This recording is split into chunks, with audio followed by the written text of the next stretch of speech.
guys, nizere ko mumeze neza kabisa. Ikaze kuri YouTube channel ya Namikino.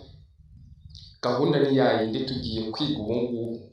Ngiye kukwereka uburyo wahagarika ads cyangwa se ama advertisement video zamamaza kuri telefone yawe igihe uri gukoresha internet yawe cyangwa se no kuri wifi. Ikintu rero cya mbere usabwa nuko ari channel ugomba kuzayikora ubumenyi bugiye butandukanye kuri telefone yawe ndetse n'ibindi bintu byinshi. Uba utarakora subscribe wawe uri mu bihombo. Hasi neza imbere y'izina hari ahantu handitse subscribe.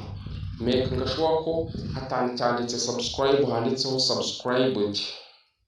Ibyo numara kubona ko byabaye rero ufata telefone dutangirane twige. Urabona hano handitse ngo setting.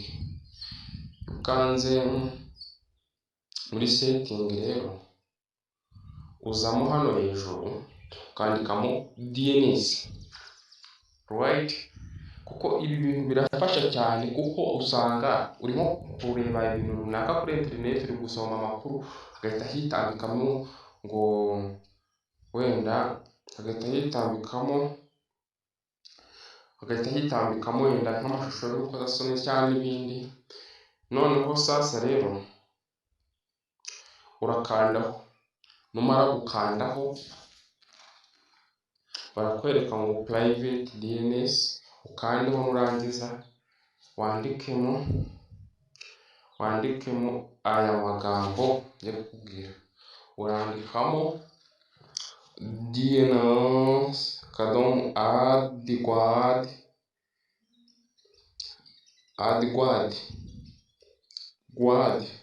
adguard.com.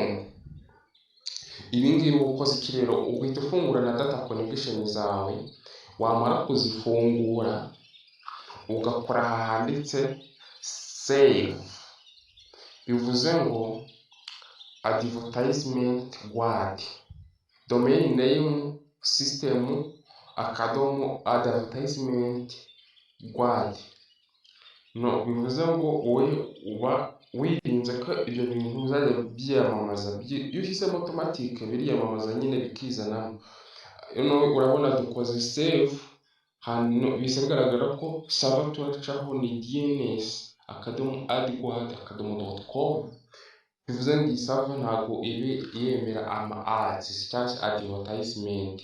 Asigaye nkwibutsa ngo kora subscribe kwa Namikino.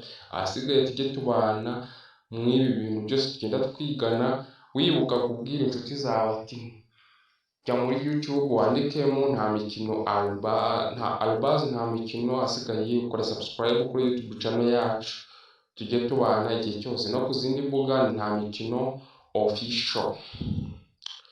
Tuzahure muri video itangwereka uburyo wasetinga nimero yawe ukagihamagarwa n'abantu ushaka gusa cyangwa se abo udashaka ntibaguhamagare. Like, igitekerezo cyawe muri comment nacyo ni ingenzi.